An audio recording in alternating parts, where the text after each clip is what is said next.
Like Switzer Sonic. Imagine like I pull better Aizen farmer. again from this. It's gonna be funny as fuck if I do. Yeah. Yeah, Alright, true though, let's Vinro. come through Aizen. Value. What the fuck? Aizen. Oh. Surprise, motherfucker. What? Who's that?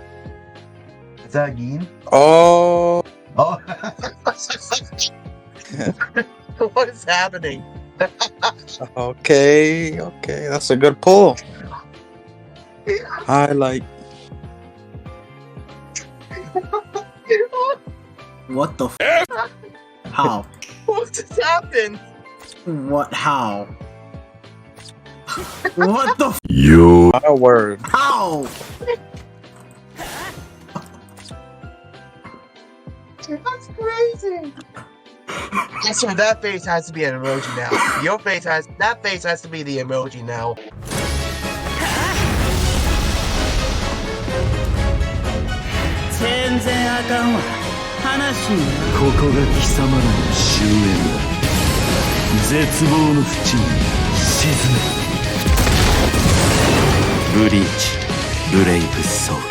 Ladies and gentlemen, boys and girls, this is your boy, the Stair Smasher, and today we're gonna be showcasing the brand new Paskin, which, bro, he doesn't even look like a kid based on this model, because, like, bro, he's almost just as high as Aizen. God damn it, the proportion is always, you know, not the best. I mean, it is a chibi mobile-based game, but whatever, it is what it is. Anyways, this character right here, they made him into another Mind Heart Droplet character and a Heart Link Slot Potion character. So you can basically stack up both Heart Link Slot Potions and Heart Droplets for when it comes to farming into epic rates, which is actually really good. And if you do not have the likes of White Day Toshiro like me, then this character is definitely something you do want to have. But anyways, let's get into the unit. So for starters, this is another Mind Soul Reaper unit with the no affiliation killer. So for when it comes to content like, you know, co-op, there's going to be quite a good amount of droplet zones in which there is no affiliation enemies, so it's actually not too bad.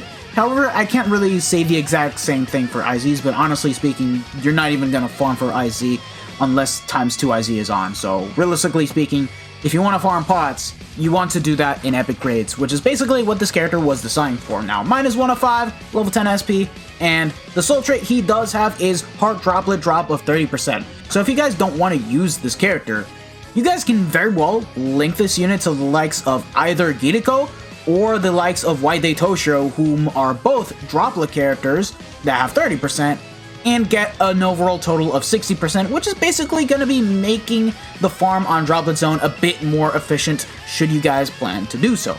And minus T20 with full stamina, damage boost, and weakened defense, because I primarily will use this character for the likes of epic grades and nothing else, and that's literally what this character was designed for. And now in terms of the overall total skills that he has Laceration on the entire kit, which honestly, I do not mind it whatsoever. It's only going to be a bit of a problem in IT because of the fact that there are some ITs in which enemies have laceration immunity, but honestly speaking, he doesn't have the super pot skill, so it's alright. He has read all affiliation dodges, so definitely a character you do want to have for Transcendence quests, where you can bypass Soul Reaper, Oronker, Holo, no affiliation dodge, basically just about all of them, so pretty good. Also has Guard Break, Sprint +1, and then the 6-star skills, 20% Bruiser, 40% Berserker, Devastation of 40%, and also has the skills that I mentioned earlier. He has increased Heart Link Slot Potions of +5, and the Droplet Soul Trait, Frenzy +1, Debilitator of +2 seconds, increased Mind Attribute Character Strong Attack Damage of 20%, so overall really good. He has the same multipliers as the likes of Hollow Lisa, however he doesn't have the 80% SP buff, and he is also lacking the likes of Havoc and increased status element chance against all heart mobs, which, to be honest, it's fine. This character is mainly meant to be an epic grade character. He's not really meant to be broken or anything. It is a traditional mid-month character, but in my opinion, done decently well compared to most of the mid-month characters that we have gotten ever since after the 7th anniversary, where they've been pretty much mediocre as all hell. But anyways, we're gonna showcase him in PvE with 2 builds, being the Sinkaizen build, actually full stamina damage boost build, and then the hybrid SAR SAD setup, and then we'll run him into the likes of epic grades. So with that being said, let us go ahead and get started. All the links have level 10 SP.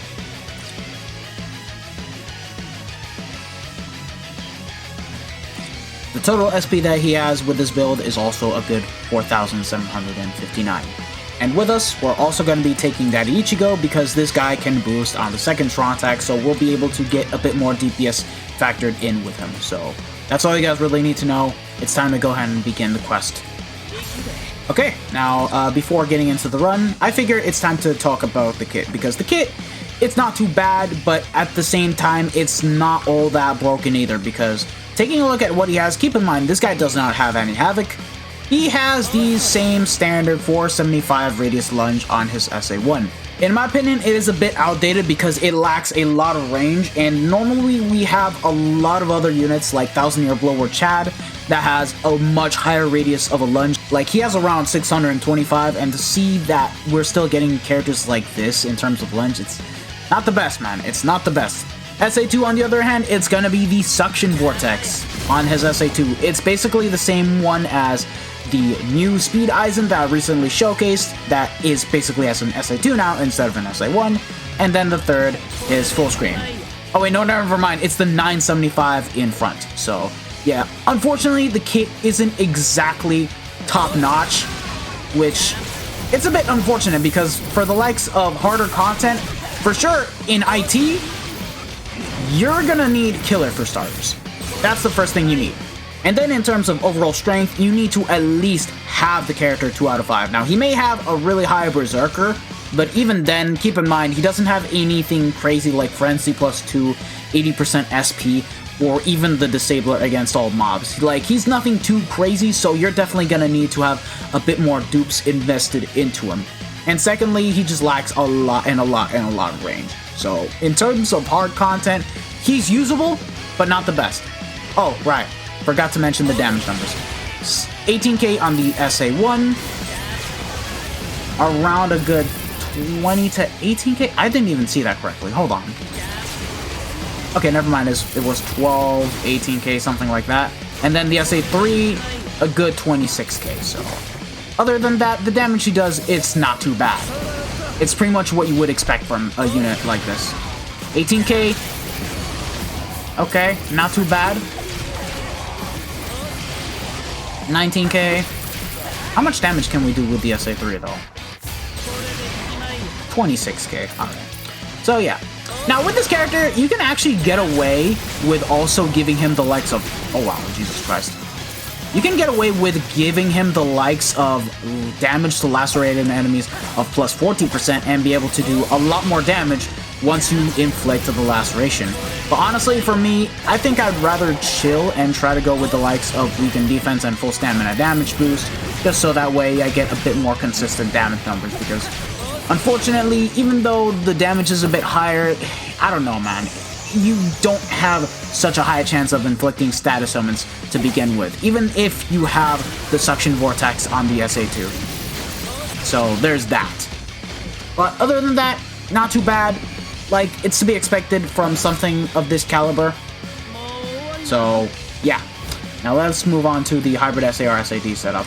Up next is the hybrid SAR SAD setup. The accessories are pretty much the same, but the links, we have all triple SAR SAD links, whom are all 5.5 with level 10 SP and 500 SP on the 6th slot. So with that, 5,255 SP. So we can definitely expect higher cooldowns, but a bit less damage, but we're still gonna be getting the most amount of work done. So let's go. Alright, let's go. Nice, 13k, 10k, 9k, something like that. 19k. So yeah, obviously the damage difference is there, but realistically speaking, you still want these higher cooldowns for when it comes to playing as this character. Now let's boost up with Ichigo. SA2, 11 to 12k, okay. 15k, and 20k. So yeah, it's not too bad.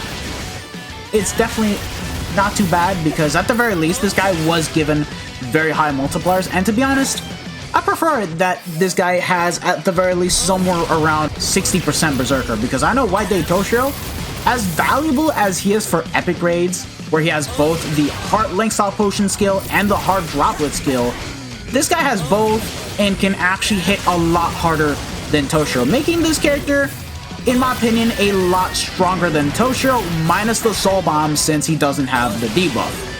But that's just about it. I just think that in terms of overall consistent damage, he's definitely going to be a lot better than White Day Toshiro as a whole. So this character, if you guys do happen to get him from BBS tickets or even in the future, in future banners, this is definitely a character worth working on, for sure. Finally, here we are in Epic Raids. Now, the build is exactly the same as before, but we have Attention Tide this time around. And also, the Familiars all have 30% full stamina damage boost added in total. So, there's how much he's pretty much getting in terms of the damage multipliers, and it's just overall going to be really good. Now, here, I'm going to show you guys how valuable Gin is for the likes of Epic Raids, because let's try going for a full room of White Day Toshiros and Gins, just to give you guys an example of how efficient it is when you can farm with the likes of him and Toshiro. Okay, we have ourselves a full room of Gins and Toshiros. Now, that being said, they're not the best, but just for this time, oh wow, that didn't take long. Anyways, I was saying, just for this actual showcase alone, I'm gonna show you guys the full value of the character, because once you go for a full room of these characters, you can definitely get yourself a ton of pots and droplets. However, if your unit is 1 of 5, I do not recommend attempting doing Awaken Epic Raid because of how hard it is, even with Killer, and even if the character is a bonus, because you still want to carry with your best unit, like per se 7th Anniversary Ichigo, the new Mayuri, or even Lisa, and just basically carry the Gins and the Toshiros in this case. But honestly, only for the showcase, I'm gonna be doing this.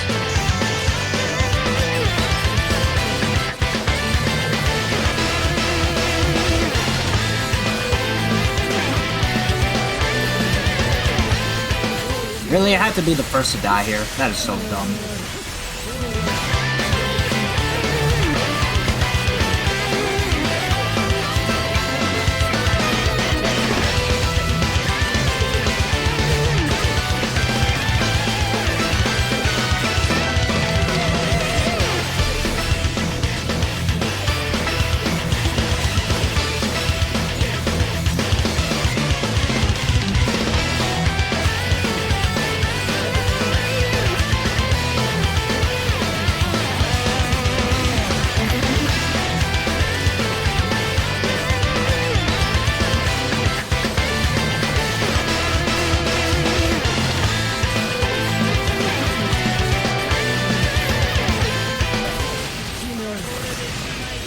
Yeah, I'm never doing that again, because goddamn, that took way too much time.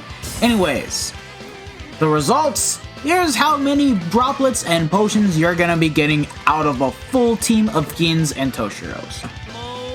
And, here we go, drum roll.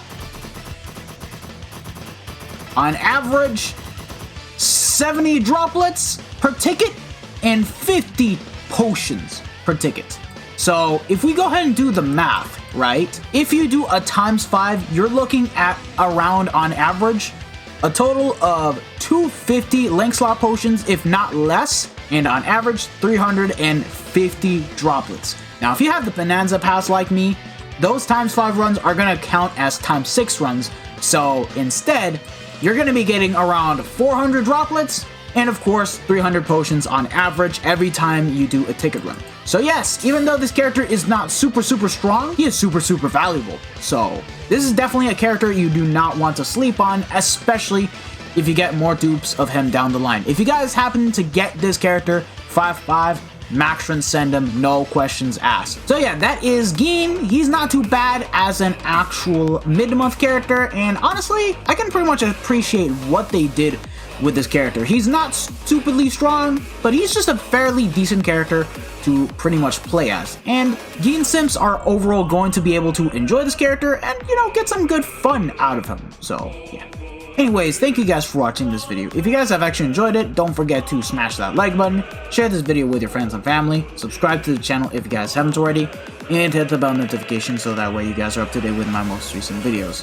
This has been your boy, the Death Smasher, and I hope to see you guys all soon in the next one. I do have a couple Maxron Center showcases that I need to work on, so stay tuned for that, lads. This has been your boy, the Death Smasher, and I'm signing out. Take care, lads. Peace out.